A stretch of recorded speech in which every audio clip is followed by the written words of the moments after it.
How type degree symbol on Mac. There are several ways to type the degree symbol on Mac, depending on your preference and the context.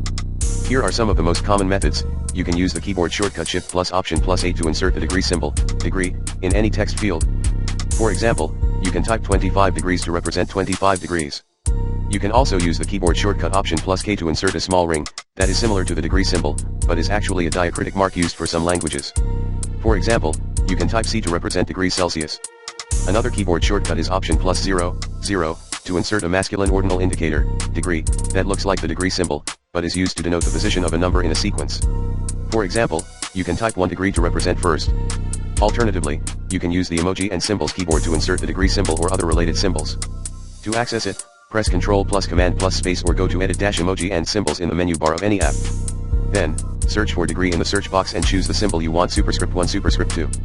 For example, you can choose degree F or degree C directly from there.